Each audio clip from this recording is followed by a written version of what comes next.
rated M for mature. I am Games, and this is Alt-Tabbed, a video essay series where the video doesn't matter. Feel free to tab over to something else while listening. Unless you don't want to, in which case, enjoy this uninterrupted game footage. Pokémon Sword and Shield are probably the most divisive game releases of 2019, with a strong first impression from its initial reveal quickly marred with some controversial changes to the conventional feature set, followed by blatant technical limitations, all wrapped up in an increasingly flimsy reasoning from the higher-ups at Game Freak and the Pokémon Company. And yet, Sword and Shield have gone on to become the fastest-selling Switch titles in the console's history. Now, to anyone able to pull themselves away from Twitter for any amount of time, this wasn't exactly a surprise. Pokémon is one of the largest media franchises in the world, and the vast majority of people who allow it to be so aren't plugged into trending hashtags, so a new mainline Pokémon game doing gangbusters was inevitable. But Dexiters would probably argue that's the crux of the issue. For a game coming from a company with so much cash in the bank, there's no excuse for it to be lacking in features and technical prowess. In the interest of full transparency, I didn't plan on buying Sword and Shield. Not because I was trying to make a statement boycotting it or anything, but simply because my interest in Pokemon has waned significantly since the originals came out back when I was 10.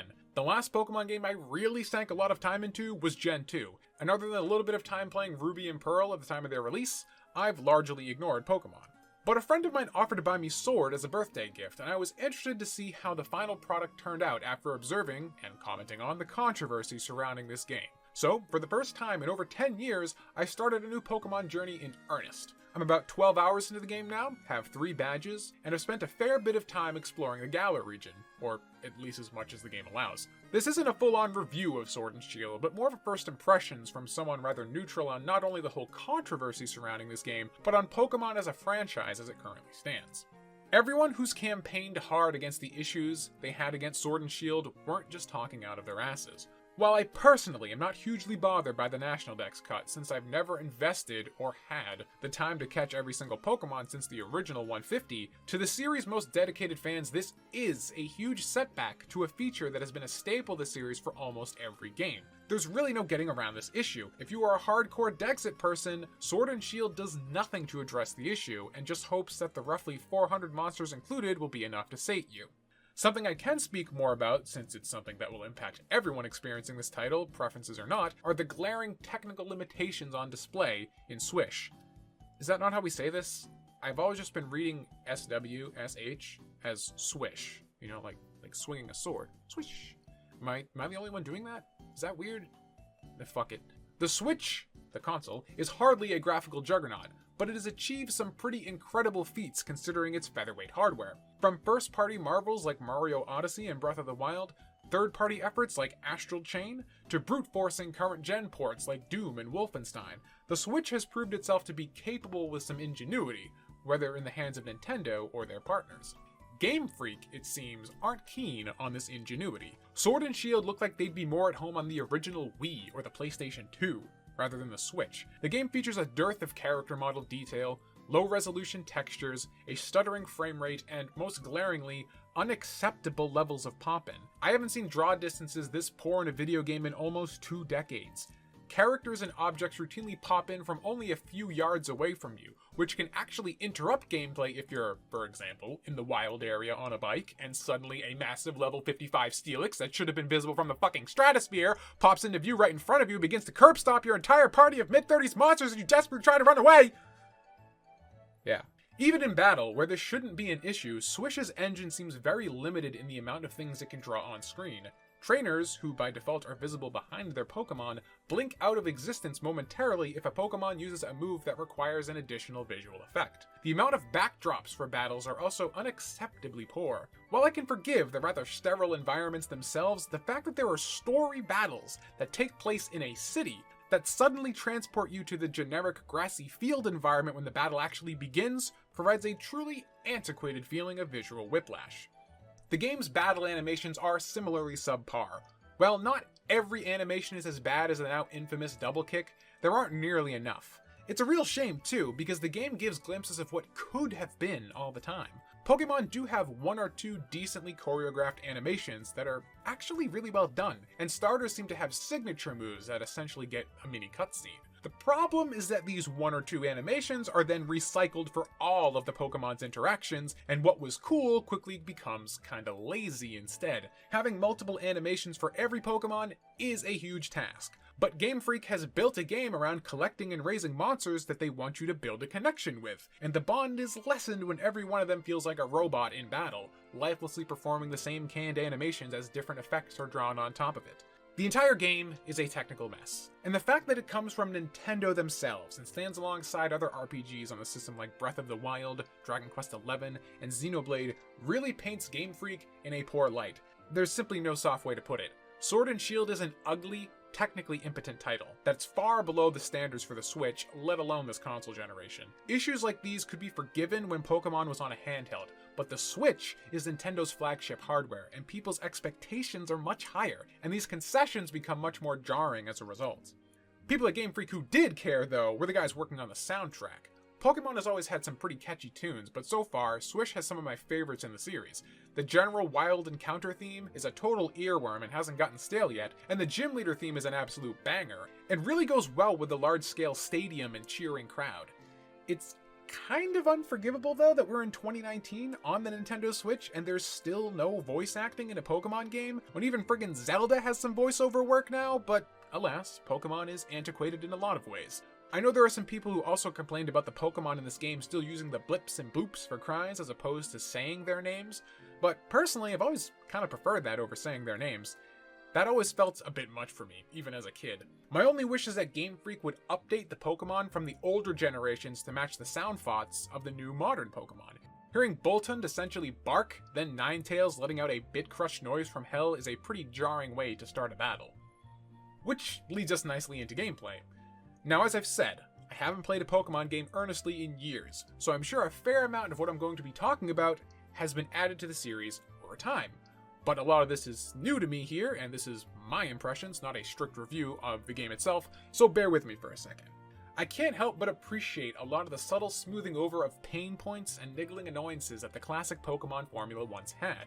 Things like being able to access your box from almost anywhere instead of just a PC, being able to choose if you want to swap out a Pokemon in your party with a newly captured one instead of it automatically being sent to a box, even if that would already be easier to deal with now that you can access the box anywhere. One of the biggest breaths of fresh air is something I know isn't new to this game, but getting XP even when capturing monsters completely changes how I've played this game compared to the hundreds of hours I sunk into Gen 1 and 2. I've captured way more Pokemon than I ever do in my first dozen hours, simply because I no longer have to choose between adding to my Pokedex and improving my party. Experience candies are a great way to quickly get stragglers in your party back up to par, like ones you swap out that you've captured in the wild. Even if I think they might be given out a bit too liberally, though that may change the further I get into the game. Jobs are a much more interesting replacement to the daycare, and actually give all the Pokemon in my box, the ones I'm actually capturing now, things to do, and might even tempt me to try out monsters I'd otherwise ignore, since they're gaining experience and slowly becoming more viable. Other things, though, I'm a bit less of a fan of, probably more due to my Pokeboomer ways than anything else. Hop, being a fucking pushover, is kind of annoying. I miss Blue and Silver, rivals that were dicks and made me glad to wipe the floor with them. I just feel bad for Hop. Curb stomping him just feels empty. He continues the cardinal sin of picking the starter weak to your choice instead of strong, further diminishing any respect I'd otherwise have for him, especially when he was just spouting minutes before he chose his Pokemon that he's studied everything about Pokemon and knows his shit. I suppose Bede, the purple guy, fills in that role instead, having that stick firmly up his ass like the Poke rivals of old, but still, he's no Gary motherfucking Oak. The game also seems overly handholdy at times. Paths are constantly blocked off by all sorts of convenient excuses, forcing you to proceed in one and only one way, to the point that even large sections of the town you're in are gated off. NPCs dole out items and favors constantly, and even the Dynamax band is literally dropped in your lap as a fucking falling star just happens to pop in at the right moment for you and Hop. The game tries to justify your special treatment by having you being endorsed by Leon, the current champion and conveniently also Hop's older brother, so all the major players in the game, including the gym leaders, know who you are and have taken a special interest in your progression, but it still feels a bit like cheating. I kinda liked how Red and Gold were both nobodies that became renowned due to the actions and accomplishments you did as the player. They didn't have an in. This is a minor quibble at best, but hey, it's there. By far, though, my favorite addition to the core gameplay is the removal of random battles. I was a huge fan of this in the small amount of time I spent playing Let's Go Eevee last year, and I'm glad they brought it back here. This one change really improves multiple things at once. It allows you to grind more efficiently by not having to just run around a patch of grass until a battle starts, but intentionally trigger battles as quickly or as slow as you'd like. It also allows you to only target certain Pokemon. So if you're trying to level up, say, a grass-type Pokemon, for example, you can choose to only battle Pokemon it's strong against. This also lets you completely avoid combat altogether if your party is weak, or if you're just in a hurry, to the point where I'm surprised they even still included repels, as they seem largely unnecessary now. And of course, the most obvious advantage, if you're looking for a specific Pokemon, it's no longer a matter of endlessly grinding in a tiny patch of grass. What you see is what you fight. The game leverages this new system with the introduction of the Wild area. While not exactly an open world, as it was kind of billed at, or at least interpreted as when the game was first revealed, it does open up the Pokemon catching experience a bit, allowing you to stumble across Pokemon far more powerful than you're currently equipped to handle, like the aforementioned Steelix. The pressure of facing a Pokemon up to 20 levels higher than what you're able to deal with and desperately trying to coordinate a strategy and leverage your type advantage to take them down are some of the most intense moments I've had in the game so far. It's just kind of a shame that these Pokemon aren't able to be captured, since your badges determine what level of Pokemon you can nab. Defeating a strong Pokemon and gaining massive experience is sick, but being able to capture it and have it waiting for you once you have the badges to control it would have made the accomplishment all the sweeter. And battles might be the aspect of this game I was most surprised by, specifically just how little Pokemon's core mechanics have evolved in the 20-year history of the franchise. As someone who's only played a lot of Gen 1 and Gen 2, and a little bit of 3 and 4, I was able to jump right back in without missing a beat. I kind of expected that playing Let's Go last year since it's just Gen 1 again, but this is the new game. The mechanics are quite literally identical to a Game Boy game released in 1996. This isn't bad, per se, as the Pokemon formula is clearly a winning one, considering the series is still around decades later and topping sales charts, but much like the technical limitations of the game being so jarring considering its peers at Nintendo, the gameplay too feels so stagnant. Nintendo has a long history of coming up with playful iterations and outright evolutions on turn-based combat. You look at the Paper Mario series, or Mario and Luigi, with its involved mechanics that take the concept of turn-based JRPG combat and add so much character and intrigue on top of it. And then look at Pokemon, still doing the exact same basic bitch battle system as not only itself, but essentially the invention of the genre, and I can't help but feel like a game with evolution so central to its world building should try and take its own themes to heart. As it stands, my issues with the game from Red and Blue still stand today. There's very little reason to use status effect moves in all but a few situations, since giving up a turn of dealing damage is almost never worth it. Battles rarely last long enough that bothering with status effects amounts to anything. What's the point in reducing an enemy's defense or improving my special attack if everything will be over in 2 to 4 turns regardless? Taking a turn to use buffs or debuffs usually makes the battle last longer than merely swinging away as is. Status effects like Poison and Burn are also rarely useful, since the extra 5% damage they deal in the 2 to 4 turns never makes or breaks a battle. The only really useful statuses are Paralysis and Sleep, since they make wild Pokemon easier to capture. Same deal with items. Sacrificing a turn to heal a Pokemon or buff it gives the enemy a free hit, which usually puts the healed Pokemon nearly back where it started, or it forces you to essentially sack another party member less crucial to buy the time to patch up the Pokemon on your team with type advantage. Which leads perfectly into gyms. The entire foundation of the game, the gym challenge, just feels so archaic. Every gym battle since Gen 1 has been exactly the same. Drop a Pokemon strong against the type the gym uses into slot 1, spam the highest dealing attack it knows, one-shot everything in the gym, win with no effort or strategy. It's painfully boring. This structure could be more interesting if there was more depth to the battle system, but there isn't. This structure could be more interesting if gyms used multiple types and focus on a strategy outside of a single type, like maybe focusing on buffs or debuffs, or maybe focusing on reducing accuracy, or things like that, something that required thought, but it doesn't do that. So it just boils down to a simple war of attrition where you always have the unfair advantage. It doesn't help that so far, Swish drops wild Pokemon of the type strong against the next gym leader in an area leading up to them. About to go fight Kabu, the fire-type gym leader? You gotta go find him in a cave filled with nothing but water and ground-type Pokemon. Do you get it? Capture these instant-win monsters now! The most interesting battles in Pokemon are against a strong rival character, since their party tends to be balanced like yours is, requiring a constant tug of war as you juggle switching types and losing a turn, or attempting to endure a disadvantage and hope you can do enough damage to come out ahead. The most fun battle I've had so far was against Marnie, simply because I didn't know what types her Pokemon were, so I actually had to try and experiment and use some strategy. It wasn't a hard battle, her 3 Pokemon versus my 6 meant that I didn't really have a chance to lose. Another problem these games have, why is barely anyone actually using all 6 slots? But I did have to stop and think for a second, which is more than I can say about any gym leader battle I've played in any Pokemon game. So, Sword and Shield have a lot of issues. It's a formula that works, but feels overdue for an evolution. And I'm pretty sure that is a quote from Electronic Gaming Monthly magazine talking about Pokemon Crystal. That tells you how long this has been a problem. But that being said, I want to take a moment to talk about one of the surprise features for me that really sold me on this game. And not only has changed entirely how I usually play Pokemon, but is probably why I'm even still going. Fucking Pokemon camps. When I first heard about this feature, I immediately wrote it off as a gimmick that I'd never bother with. Interacting with Pokemon has been in previous titles, but the ones that I haven't really played. The closest experience I had to something like this were contests in Gen 3, and I had no interest in that at all. I am all about the battling, even more so than the collecting. But then I found out that camping with Pokemon also netted huge XP gains if you take the time to interact properly and prepare decent curry to feed them. So immediately I had an actual, tangible gameplay justification for interacting with this system. So I did. And that's where everything changed. Let me set the scene for a second. The Pokemon game I've played the most of, and return to most often, is Gen 2. I love GSC, for reasons that are beyond the scope of this video.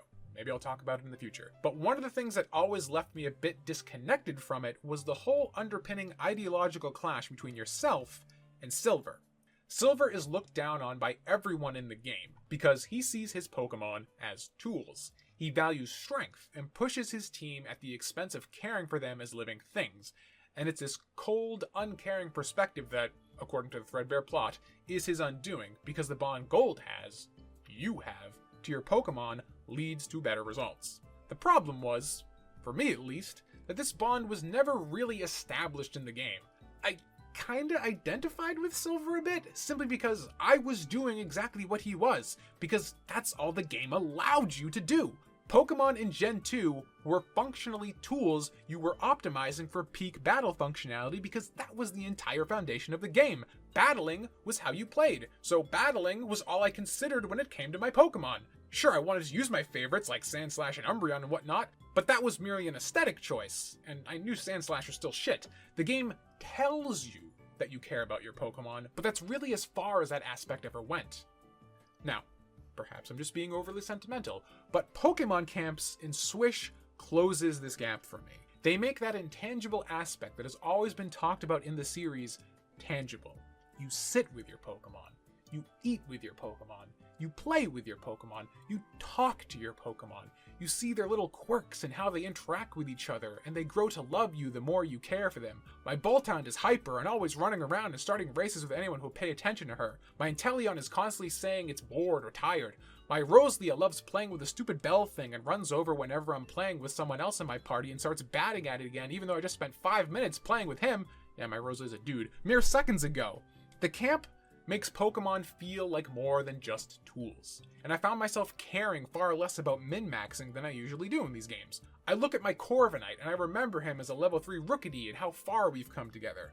I caught a Pikachu and want to evolve it into Raichu. It's one of my favorite Pokemon, but Boltund has been with me since day one and was really proud of that crit she landed an hour ago. How could I possibly replace her in my party? And Roselia, fucking Roselia, a Pokemon I distinctly remember mocking when I first saw it in Gen 3, now has a strong personality to me who is always desperate for attention and keeps saying it wants a pet during battles when it does well. None of the Pokemon I've caught so far in this game are my favorites. Aside from Corviknight, fucking badass. But I legitimately feel a connection to all of them because of stupid fucking Pokemon camp. Game Freak is tricking my lizard brain into giving a shit about these polygons to the point where I give a fuck about friggin' Roselia! I can actually experience firsthand the bond that nearly every title in this series has always talked about, but has never had the capacity to truly instill in the player to this degree. Gen 2 had a great quote in it. one that's thrown around a lot online. I'm sure you've heard it before. Strong Pokemon. Weak Pokemon. That is only the selfish perception of people. Truly skilled trainers should try and win with their favorites. I was honestly planning to dig that out to take a quick jab at Game Freak for cutting the national decks, the whole Lamau can't win with your favorites if they aren't in the fucking game, but Sword and Shield kinda did one even better. I'm not even trying to win with my favorites. I find myself trying to win with the Pokemon that I've found along the way. They've become my favorites, because they've become more than just tools to me. It's me and Roselia. To the end. There's a sentence I never thought I'd say.